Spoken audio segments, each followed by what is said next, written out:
What do you believe about businesses that most people would strongly disagree with you now? Wow, that's a great question. I think that businesses, if you look at startups, so many of them, the majority of them by far fail. And what we have, though, is people who go through that experience that they learn and become very valuable to other people and other businesses. I've been really fortunate. I've worked for high growth, small startups like Facebook. I was in the first 75 employees, I think 57, but who's counting? And very, very early on. And I've worked for the biggest company in the world at the time, Walmart. Why do you think so many smart people still fail? Because startup is an idea of somebody who is, we can say smart, right? Why do you think they fail?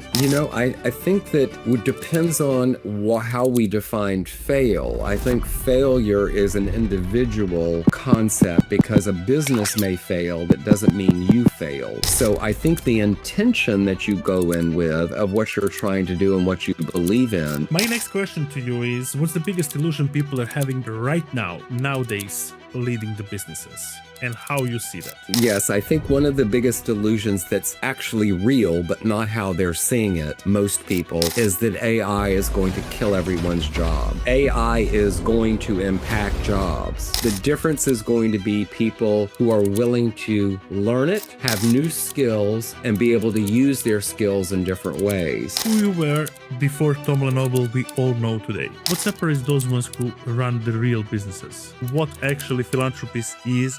Guys, I need to say something. We're building something really special here. The level of guests, the conversations, the depth we are going in week by week, it's becoming better and better, more and more valuable. But there is one thing which doesn't make any sense. Almost 90% of you who keep watching the episodes, who keep coming back week by week, are not subscribed yet.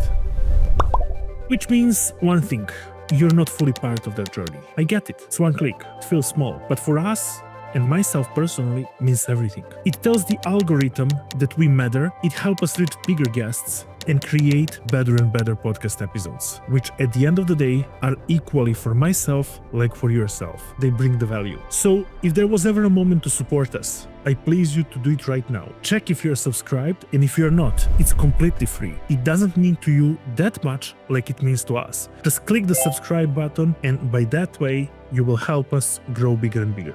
And what I can promise you is that me and my team will continue making improves and very soon move ourselves to the real studio where we will record even more powerful episodes with same and new guests. Check, are you subscribed? And subscribe right now. Thank you.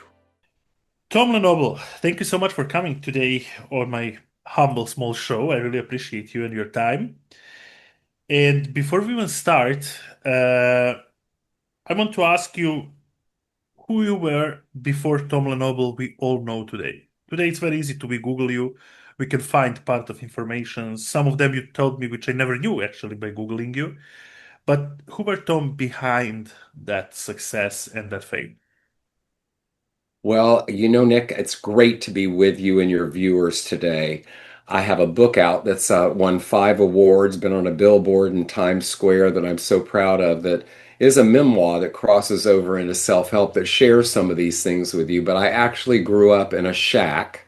We actually called it the shack fondly, with no hot water and no Wow. refrigerator. My dad brought home a block of ice every day. And my brother and I shared the bedroom. My parents' bedroom was the living room. We never saw it as a bedroom, it was always a living room. My dad actually boiled the water on a kerosene stove that I can smell right now for our baths. And since I was the baby, I was in the pecking order. So on my birthday, I got to be first. So that's how it all started as a little kid. And I didn't know any better until about 5 when I started school. And I remember in my little 5-year-old mind, not like I'm going to say it today, coming home one day and looking around the shack and realizing that the way I was living was not like other people.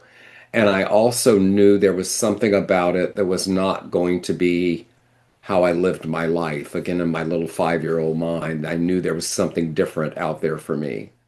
Did this ever bother you, or you accepted this as it is as a child? Until I got a little older, I didn't know any better. There was a lot of love in our house, and we were very proud of our That's shack. beautiful. But as I got older, I think that realizing I was different in a number of ways, certainly was challenging. And while I had a great experience growing up, I was bullied a bit. There was a lot of other things, led to some wild times that you can read about in the book, that finally led to me realizing that I needed to do something more with my life, that started the journey of my real career, and that has led now to really a life of service to others is what I focus on today.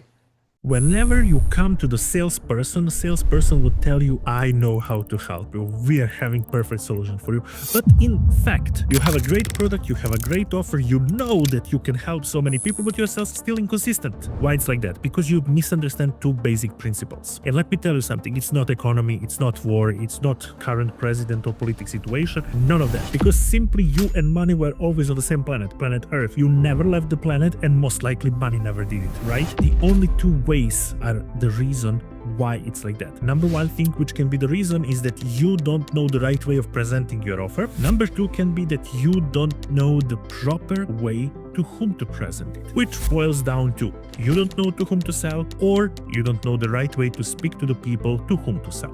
I have been scaling in the past 10 years multiple of my own companies and companies of my clients from $0 to $200,000 in sales, being in China, selling physical, perishable items like food and beverages, and without speaking Chinese, without writing Chinese, and without knowing how to sell to Chinese people. But I knew one core principle, and this is that psychology of people never change. So I knew to whom to sell, and I knew exact way how to present my offer to them. I was scaling up my digital businesses to hundreds of thousands of dollars, again understanding two core principles: to whom to sell, so who can benefit from my offer, and the way, when, and how to present them my offer. And there is no magic and there is no secret behind that. It's really easy to understand it. But in order to this video be very short, I put all of this together in the school community, which is completely for free. You can join it right now, clicking on the link below in the description box, and you can discover these two principles. It will take you a couple of days to figure it out yourself and to practice it, and then your sales will become consistent.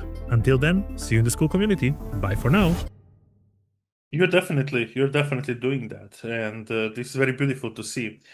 You're in many spheres, in many, I would say, marketplaces from my business point of view.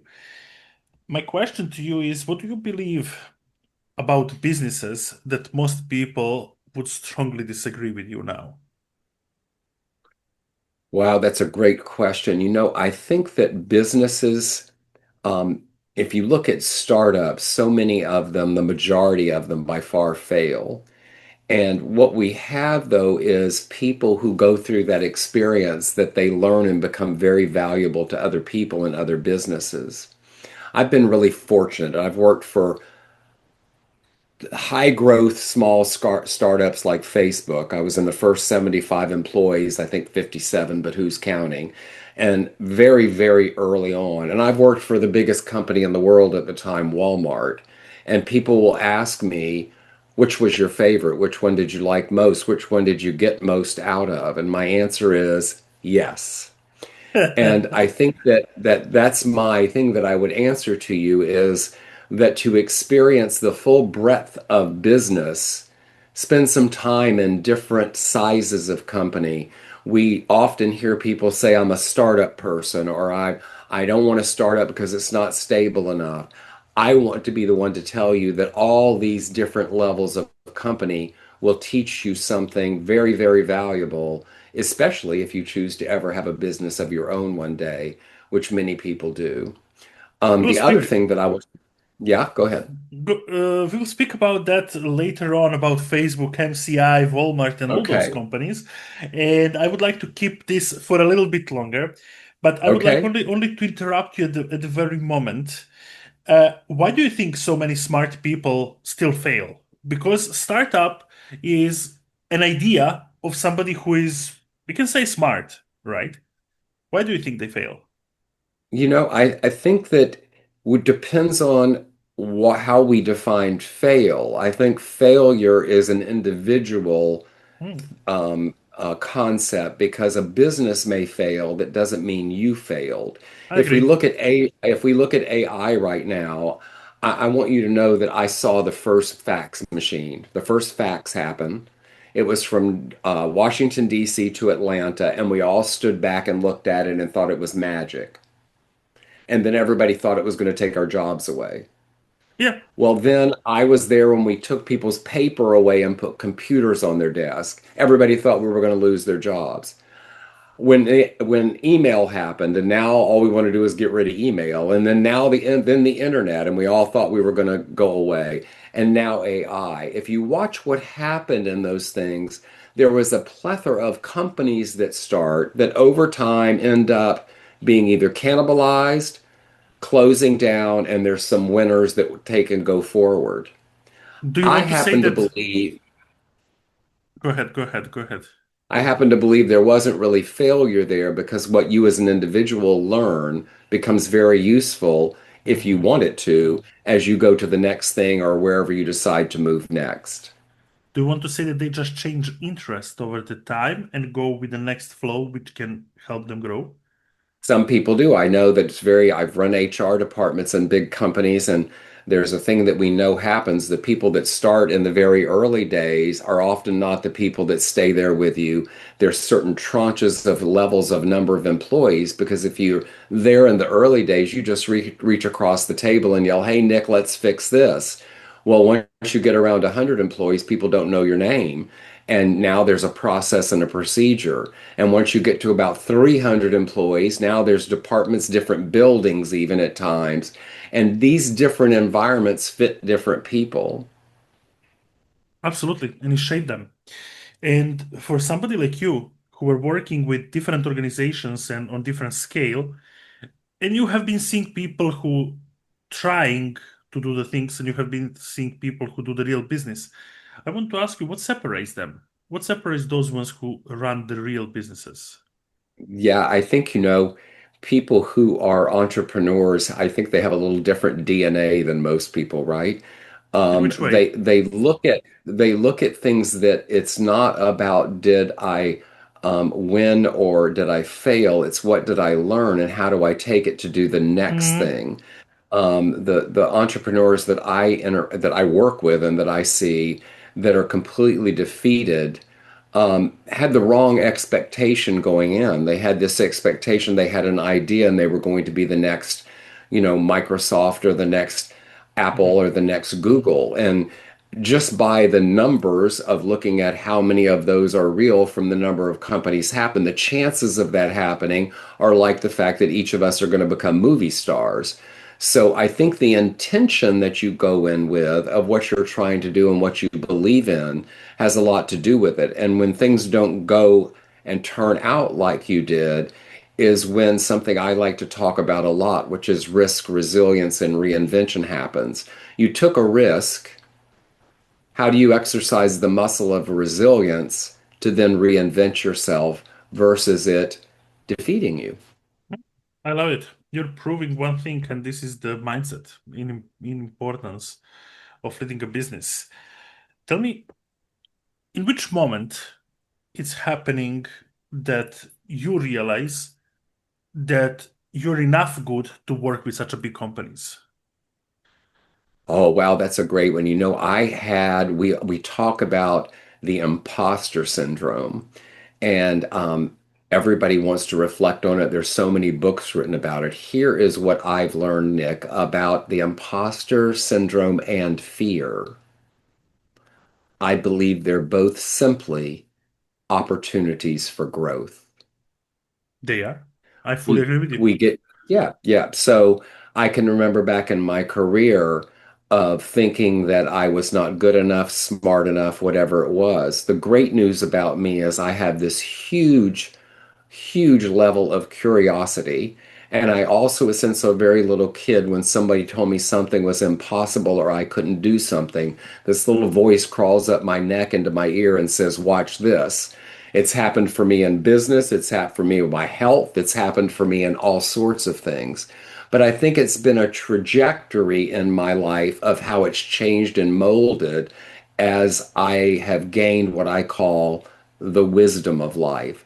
So, how I look at that today, the risks that I'm willing to take today, the ability to be able to move forward and let things go is dramatically different than it was before. In fact, most of my clients, many of them, one of the top things I end up working on them with them on is that they live in the past. They live as if life is going to allow a do-over, or like we watch a video, on our phones and it goes back 10 seconds, you can push the button.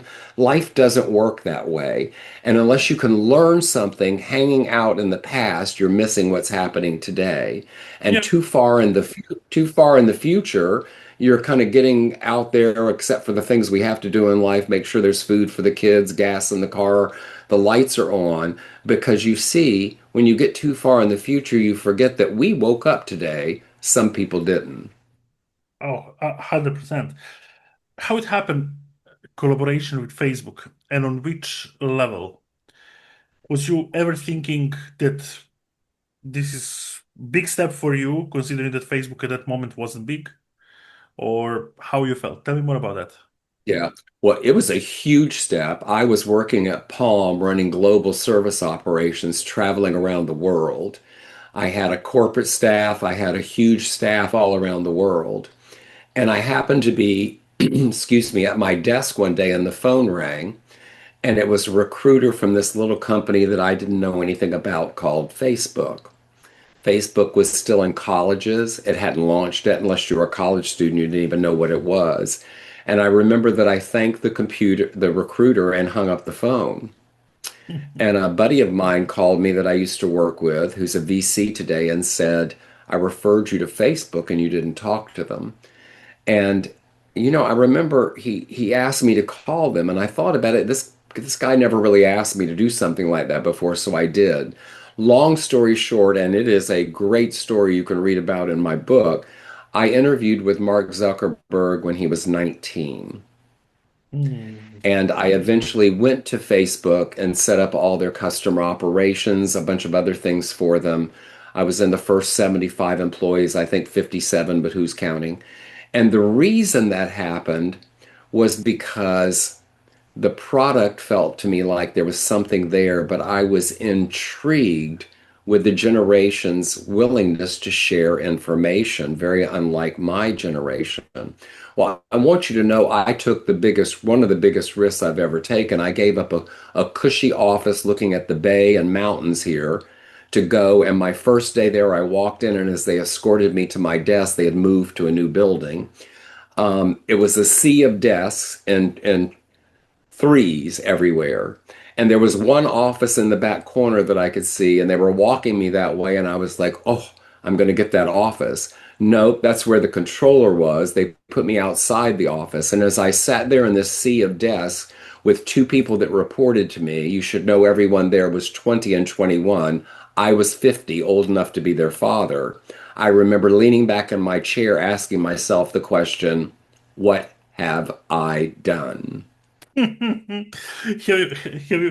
you ever, in those moments, in those days, regret that you took decision to help Facebook? No, because Facebook and that experience, while I would have been fine in life, certainly led to some opportunities of what I do today that I really have a passion about, which we'll maybe talk about later, philanthropy.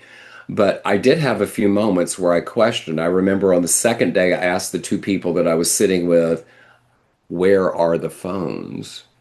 And they looked at me in horror and said, phones? We don't want phones. We do everything by email. Well, I had spent a lot of time working with customers and customer service operations, and I knew somebody was going to talk on the phone. And in that moment, I realized it was going to be me. I'm one of those people that I don't look at things very often of I wish I had done something different or I Mhm. regret it. Because you see, if I'm going to coach others on living in the present as opposed to the past, then I have to do the same thing. So 100%. whatever happened already happened.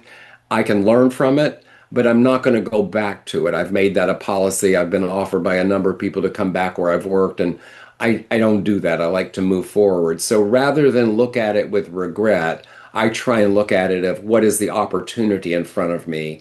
And for me, that's often been what can I learn? And this is beautiful.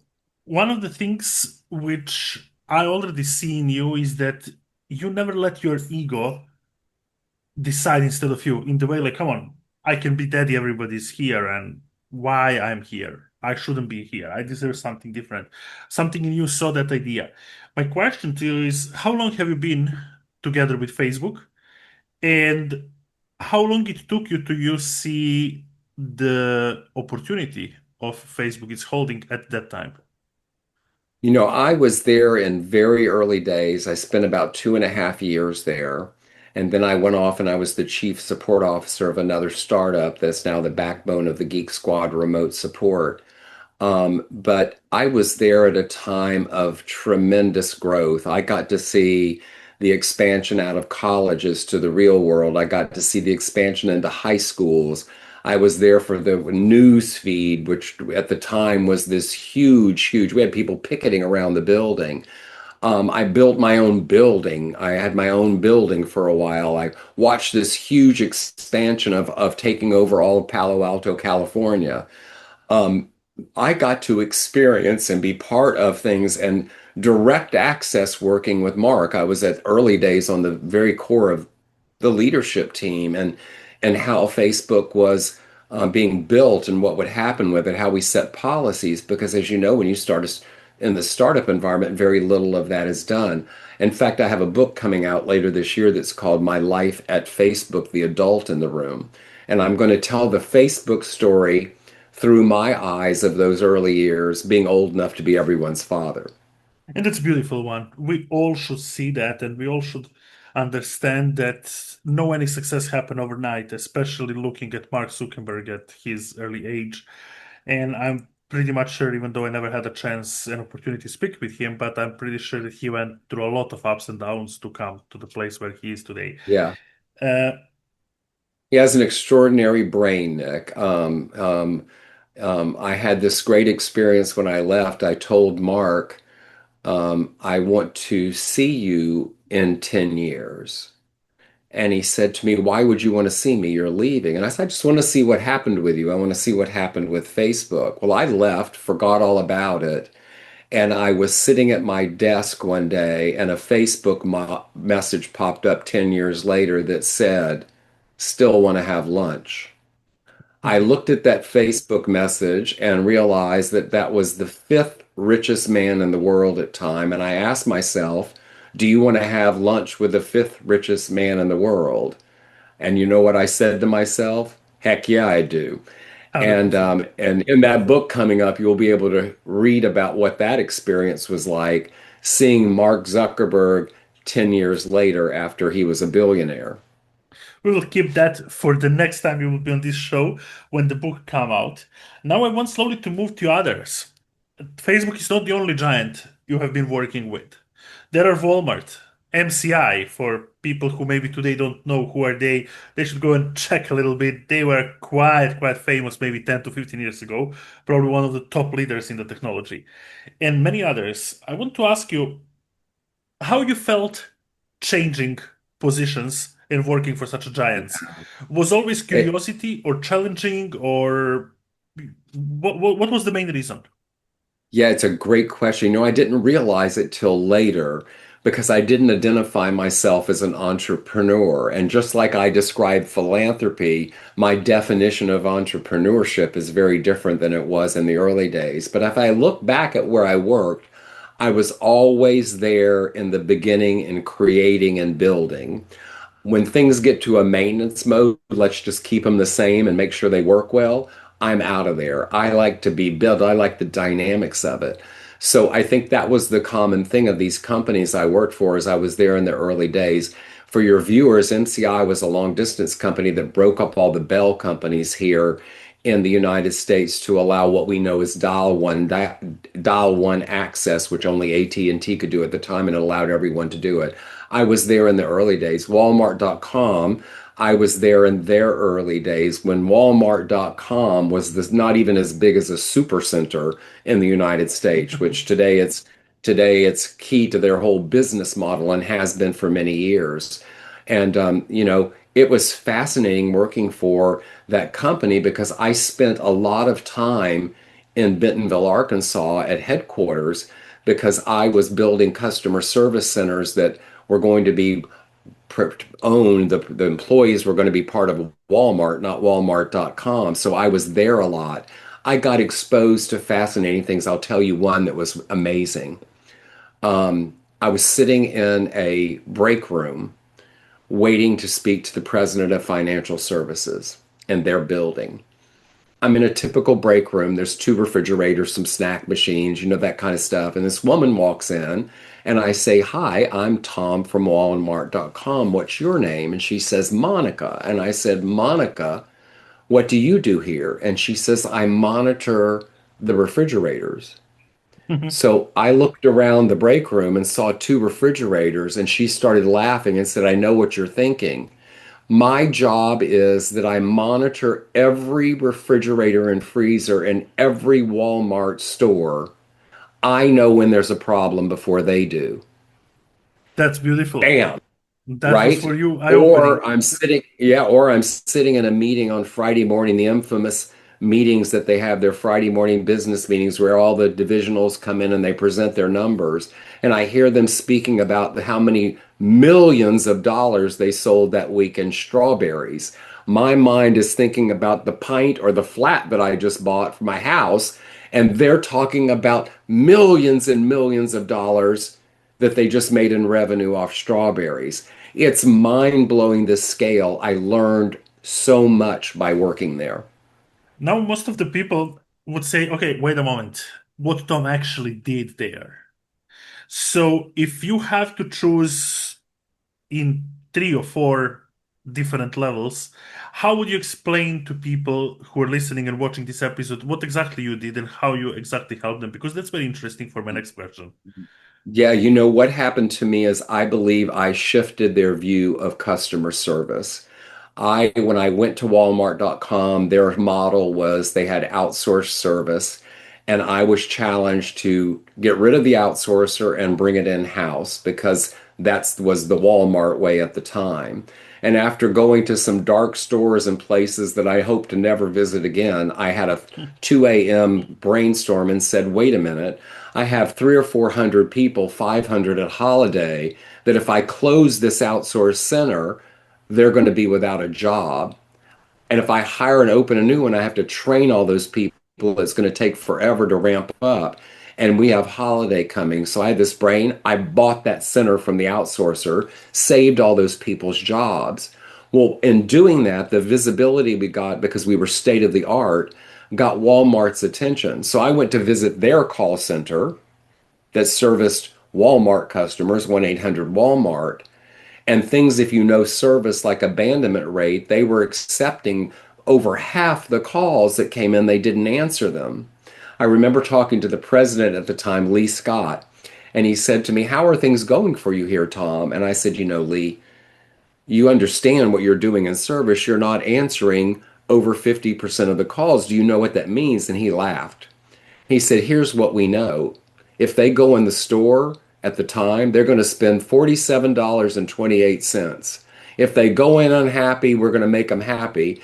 And my job was to convince him that what if they went in happy? What if, because, those people you're not answering today are just going to call back tomorrow. This is sort of a snowball. So it was things like that, along with how we look at service, that I think I helped open eyes there. In fact, they have an executive leadership program that they take these issues or projects that bubble up, and they assign cross-functional executives to it. My project got chosen. You give your presentation to executives, some board members. They're supposed to be 30 minutes long tops. Most people are asked to stop at 20.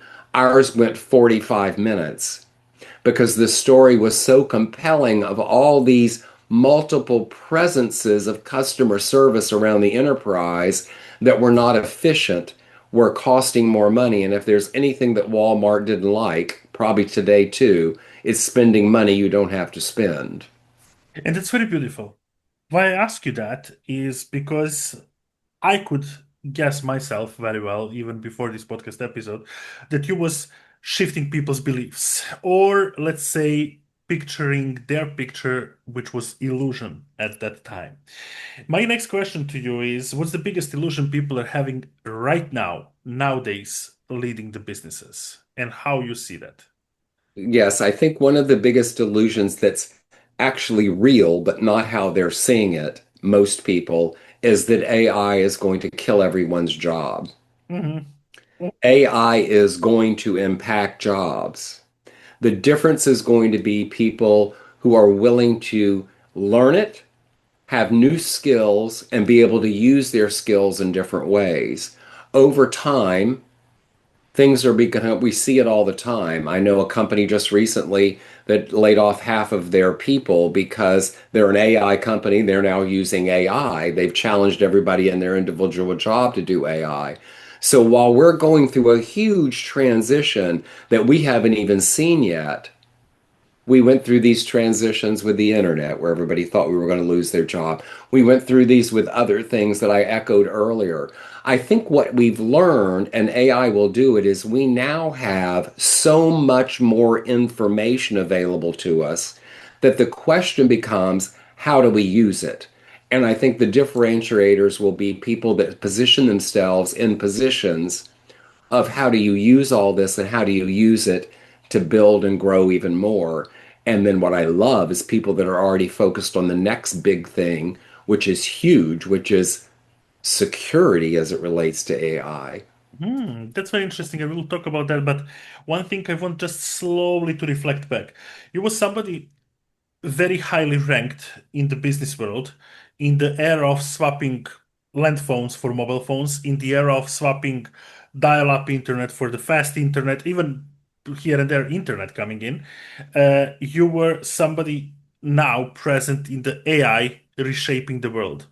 Is it AI the fastest change of all of those changes in the past, or we just believe that it's the fastest one? No, I think it's going to be much bigger, huger, and faster. But I also think that there will be a lot of re-engineering, a lot of relooking, a lot of failure. I talked to a number of companies today that want AI because they think they should have AI.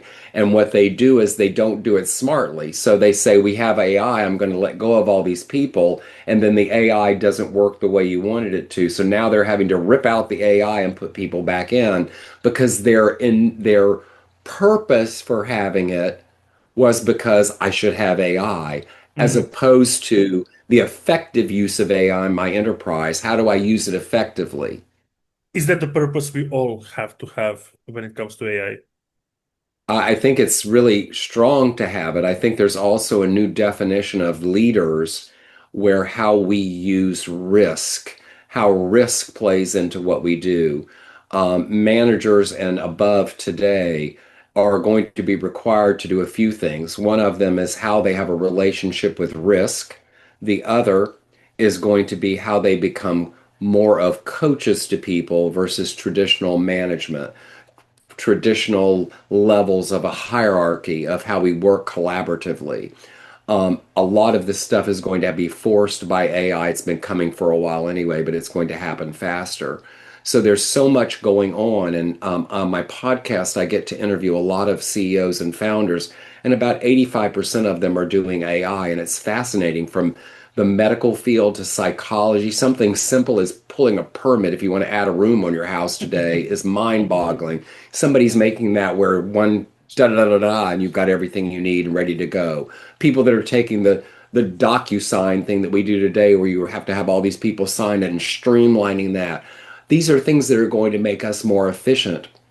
What I believe we still have and are able to do if we don't lose it is things like creativity, leadership, Yeah, 100%. trust, these things that humans will still possess, that I'm hoping AI doesn't one day, but I think we'll still be called into those things and how we use them.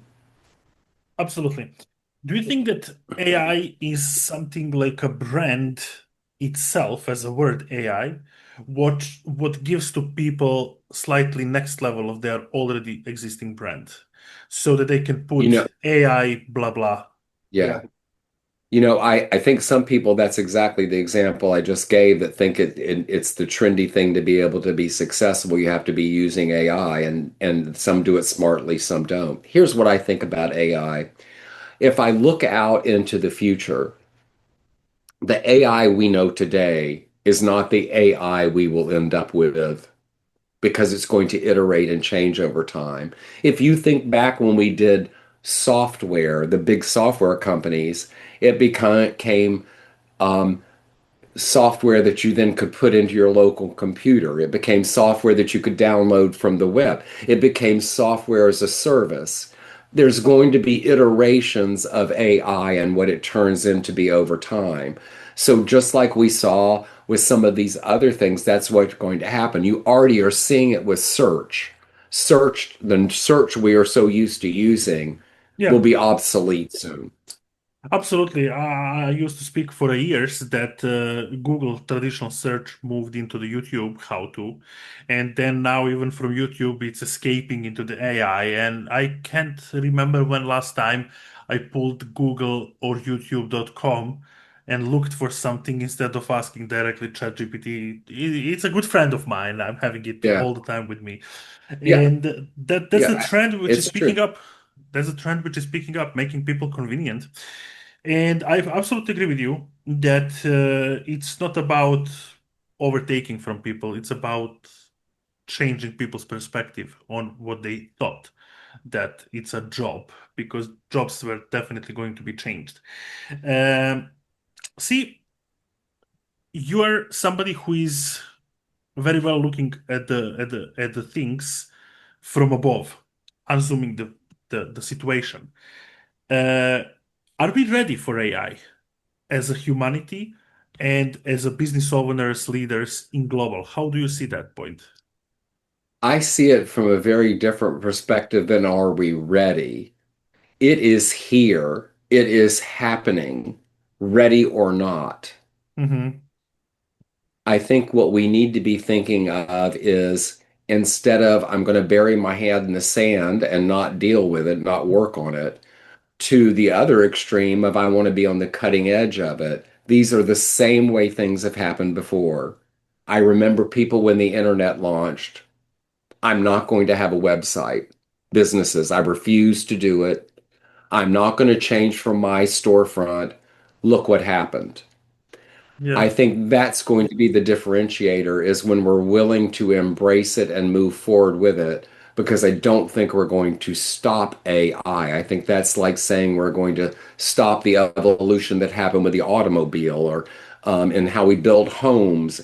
This is part of um, societal evolution. This is part of how we humans and our brains work. It's going to continue. And, we used to call them early adopters. There are people that are going to be on the front lines and ready to jump in. There's going to be the stragglers that hang behind. It's not going to be about AI and whether it catches up. It's going to be who are the winners and casualties as it moves along.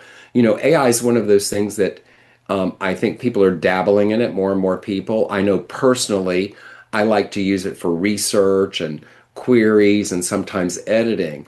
And even I have this joke with myself that I find myself yelling at it. I don't yell at people. It's not who I am, yet I yell at it. So I asked it this query at the end of the year last year that I saw somebody talk about what you can ask it. Things like, from what you know about me, tell me what's strong or areas of opportunity. And so the answers I realized that it gave me were based on how I interacted with it. It knows I've been yelling at it, right? So I had to ask the query again, leave out how I interact with you to get a real flare of it. And I realized after I questioned myself, it's simply because I hadn't learned enough about how to ask a prompt.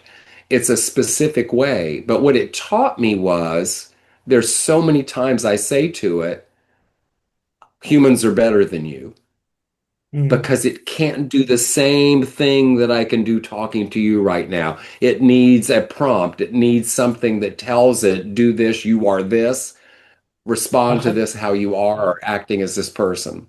100%. And one thing which I wrote here, even before we touched the AI, is reflecting on, can AI help already broken businesses?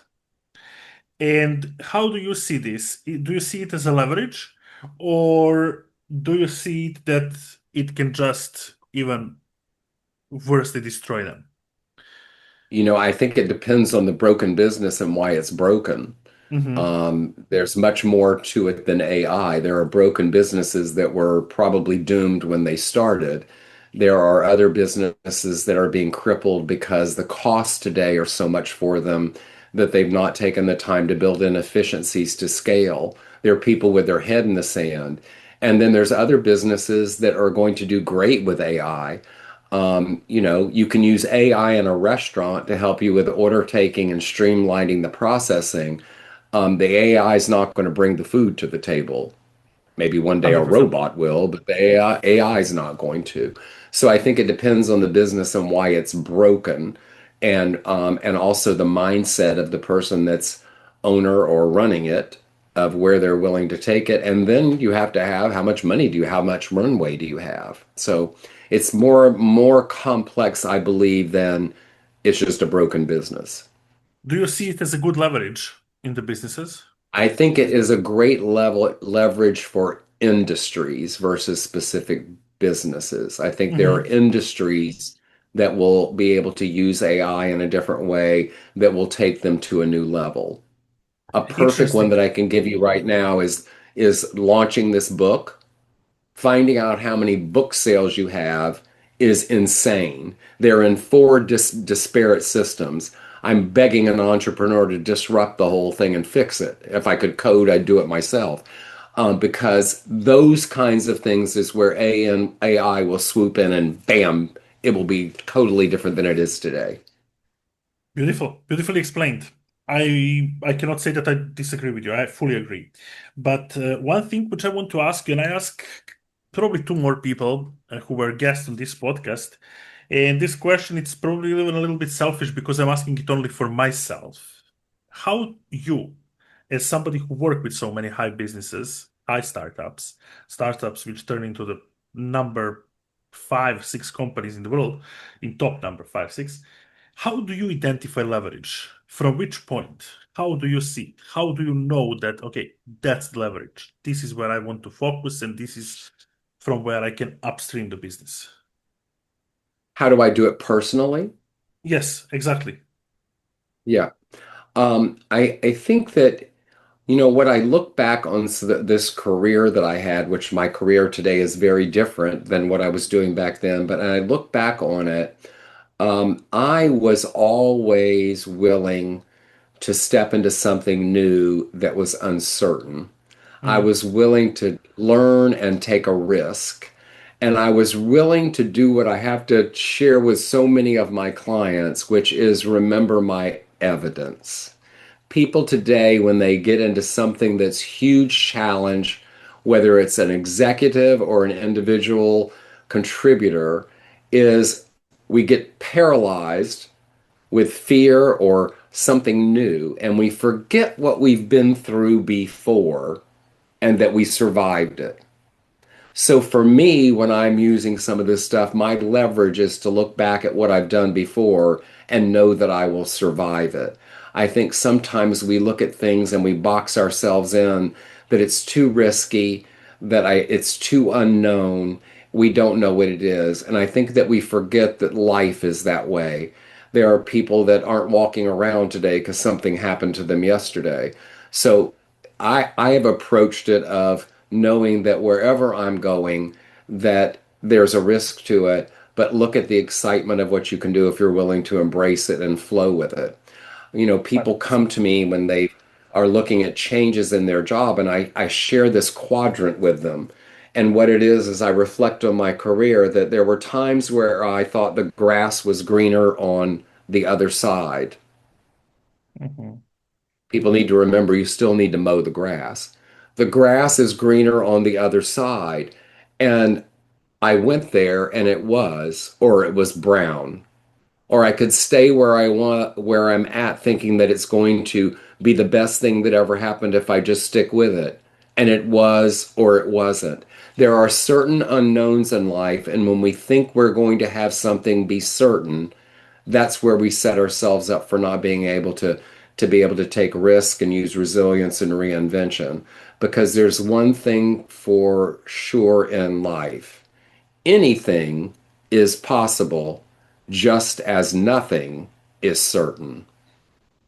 Very beautiful. And one of the beautiful parts in entrepreneurship is that we're facing daily uncertainty. And myself personally, I don't know, will my next move work? Will my next client really perform on that level where I see the client, or he will actually overperform where we both saw it? And uncertainty is a beautiful part. I love it. And I love it. I love taking risks as well in some normal ways. Nowadays, most of the people moved to work online. We're witnessing that online it's picking up probably biggest than ever right after the biggest pandemic which we had. And I want to ask you, how do you see online businesses?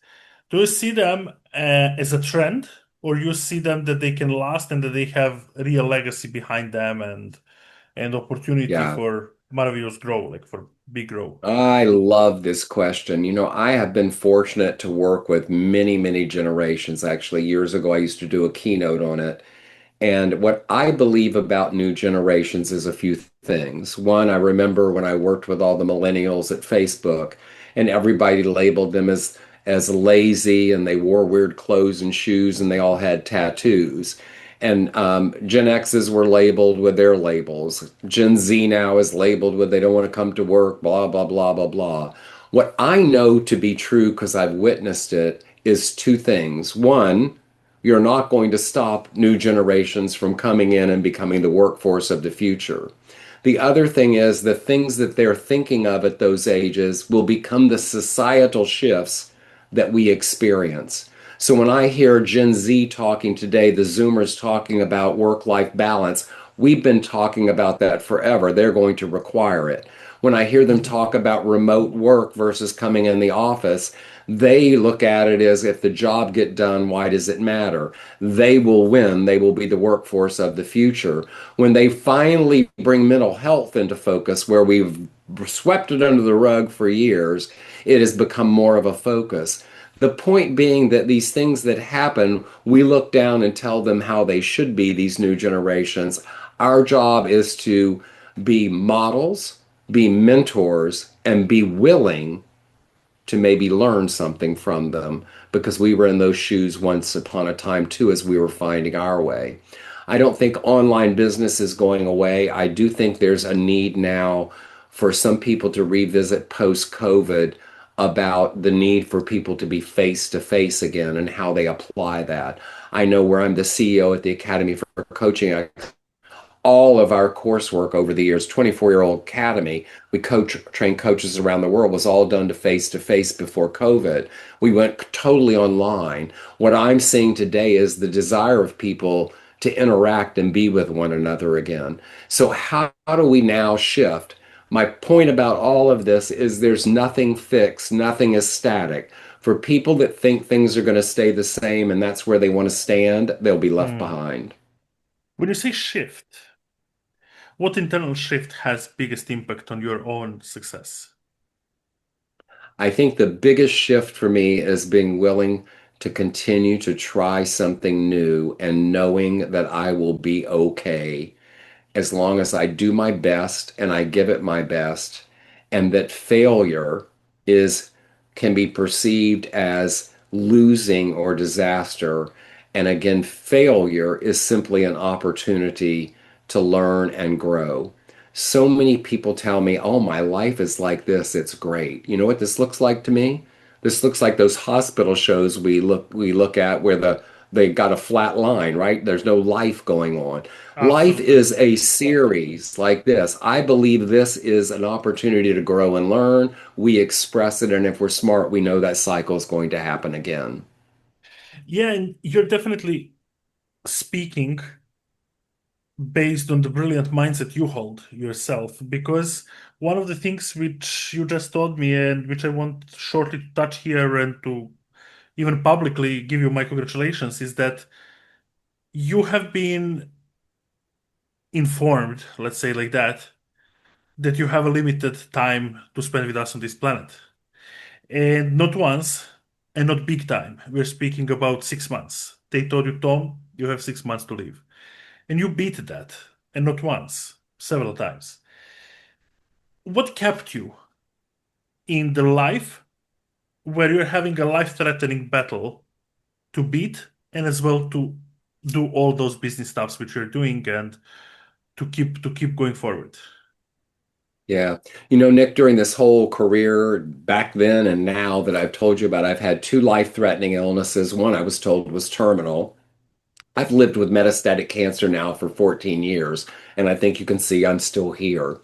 I've been given 6 months to live three times. Thanks God. And I think that what happens is, you know, it's so easy to let that immobilize us and cripple us and turn us into something where we can't move forward. In fact, I have a keynote about that called Living Fully While Dying. The first phase is living fully without regard to dying. The second phase is living fully while being told I was dying. And the third phase is living fully, realizing I was dying all along. We are born, we are going to die. We usually don't know when, how, and what that means. The real question for me is, what are you going to do with this one big life that's going on? So when that has happened to me before, especially the second and third time, I've already dealt and faced dying. I already know how I will spend that time and what that will look like. The curiosity in me, the little thing that's always been part of my life when you tell me I can't do something or something's impossible that climbs up and whispers in my ear, watch this, serves me well because I don't allow what other people tell me to drive how I look. I think there's more information and more out there to go for. And if nothing else, having that kind of mindset feels better. Absolutely does. Thanks God that you're still with us, and I must say that you're such a big fighter. No matter what, in the business, in the life, all around you, it's a battle which you're consistently winning, and that's beautiful to see. Uh, One of the things which people will find definitely once they Google your name and try to find something more about you is that you wrote a book which has quite interesting title mentioning hills and as well leadership. Can you please share with us a little bit more about that? Exactly that one. Here, yeah, here's And this book. It's and where the idea of a title comes from. It's definitely one of the most unique titles I ever seen and I'm a big, big, big lover of books. Yeah, I love that you said that. You know, I created the title myself, and I Amazing. it's a memoir that crosses over into self-help. And what I wanted to do for the reader was to let them know that who you are today is the sum parts of everything you've been in your life. In fact, without some of those parts, whether you want them to be private, whether they were outrageous, whether you think somebody just wouldn't understand, you would not be who you are today without all those parts. And yes, when you look at this book cover, all three of these characters are me. And so, this life I've been through, the fullness of who I've become, the person that I really love, I really like myself, I like being with myself, I like what I do in the world, would not have been that person without all those parts. That's very beautiful. And especially that you wrote a book from the perspective of I want to take you on a journey as a reader. Tell me, what is one thing you want to a reader get from the book, no matter in what stage of life it's reading your book? To be inspired that there is always something to do and way to move forward and a way to reinvent yourself. When you open this book, you will read a quote by Maya Angelou called that says, "Every storm runs out of rain." Just like the storm at your house when it's raining really hard, maybe even hailing, behind that storm, the sun is shining and that storm will go away. And what it leaves behind is fertile ground to plant.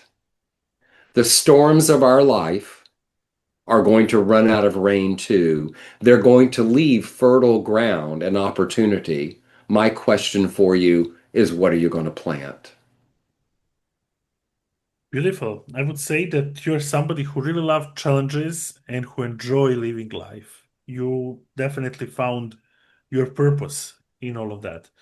And this is something what most of the people spend entire life looking for. And I can see from speaking with you before this podcast and on the podcast that you found it quite early and that you enjoy living it. Uh, at what stage of your life you decide to take a reader on that journey? You think for yourself that this is it, now I just want to enjoy, or you think for yourself, oh, I'm having a lot more to show you still and to witness more of a changes. Yeah. You know, Nick, I would be remiss if I didn't share with you about your statement, as I believe all of us came here with a unique purpose, just as we're all unique. And part of this life is to figure out what it was. I love talking with people that are trying to figure that out, and I often ask them, what did you always want to be? And usually it involves somebody told them they couldn't, they shouldn't, and they think they wouldn't, as 100%. opposed to what that was. Yes?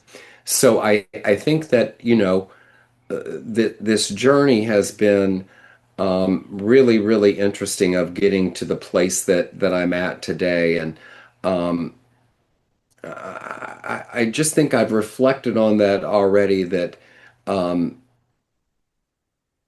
being present, being who you are, taking on things and learning new things is what life's about. I always say my comment that when I introduce myself is I retired being retired to be inspired.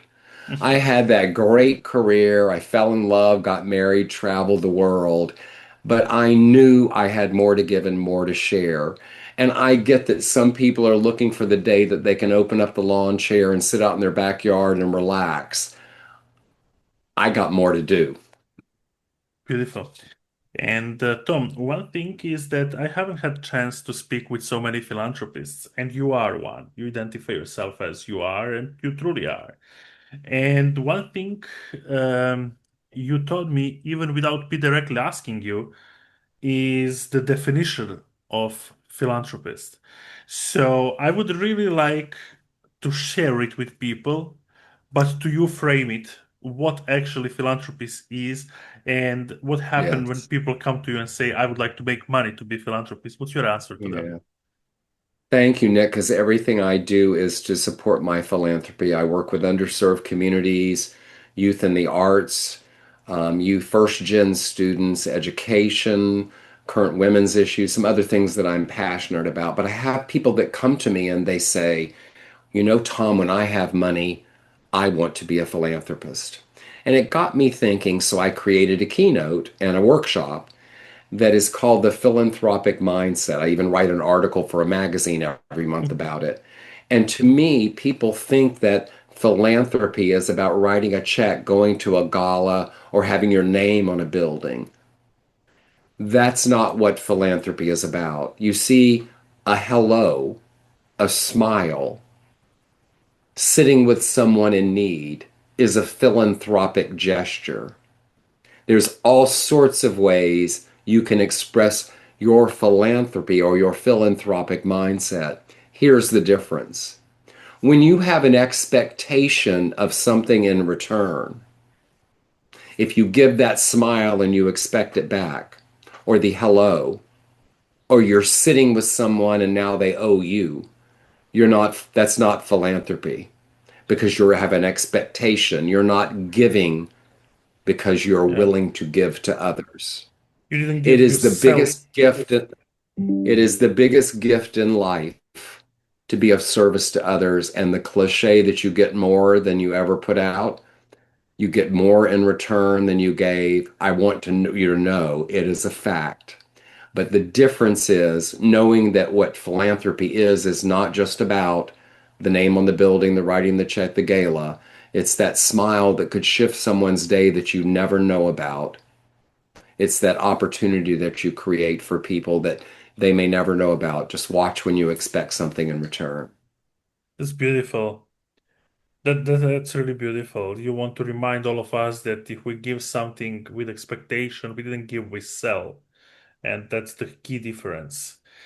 Uh, For the very last, because with respect of your time and with everything what you said, I cannot let you go without asking you, in all these episodes, hundreds of them I recorded, 110 probably by today. Uh, I'm constantly looking for answer from people like yourself. What is that one inner quality of a person, of an entrepreneur, that once outwarded and shown to the world creates success? What is this one thing in your mind which each entrepreneur must have deep in themselves? Gratitude. Beautiful. People being grateful not only for the good things that happened, but for the things that didn't go your way or the things that were difficult for you. I have something that I call terrible gifts, Nick. Things happen in our lives. We lose somebody we love, a relationship ends, a pet dies, we have a disaster at our house, we get sick.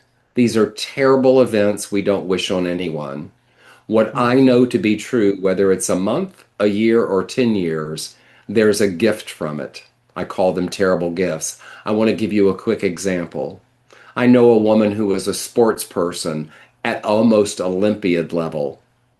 She went in the hospital for a very simple procedure, got a MRSA infection, and lost her leg.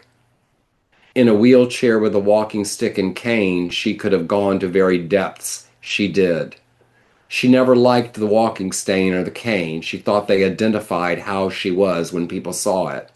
So, what she did in her own kitchen was create an acrylic cane, wrapped the handle around a wine bottle to make the handle. This woman today has a global business called NeoWalk. Around the world, people with the need for canes and walking sticks who are perceived when we look at them as less than or disabled or handicapped, instead of looking at them, you notice their cane or their beautiful walking stick. This woman got a terrible gift. She could have let that experience take her out. Instead, she used risk, resilience, and reinvention to create herself new. Her name is Lindsay. Amazing human being. Every time I talk to her, whatever my problem is, poof, I have a new attitude. Beautiful. Beautiful. This is first time you're on my show, but I can already promise you publicly it's not the last because I would like to host you at least once again down the fall when you will be publishing your new book. And I would like to center that conversation more around the book and around the whole idea. But before we say goodbye to the audience in this episode, I want to ask you, is there anything I haven't asked you today, but you would like to share and you would like to leave audience with? Well, one thing I'd like to share with your audience is my next book is actually called Morning Ground. It comes out next month. You can see it behind me with a coffee cup. I've got it on as a t-shirt. Every morning on socials, for less than 2 minutes, I say this. Before the day asks anything of you, take this moment for yourself. And there's a word of the day that I speak to. What I'm doing is I'm taking all of those, all my articles that I've written, all my posts, and created a book that's a daily empowerment book that will help people look at different categories and maybe lift them up a little bit. I invite your viewers to join me. And I share that with you because how we start each day, the first thing I do when my eyes open and my feet hit the ground is I express gratitude that I got up knowing that some people didn't. So, taking that moment to reframe our day, however we do it, I encourage you to give it a try. It's very beautiful, Tom. Thank you so much for being part of this show. Thank you for sharing all your wisdom and all inspiration. You definitely, on a special way, created my day today. Thank you so much. Thank you, Nick. It's been great being with you and your viewers. I really appreciate the opportunity.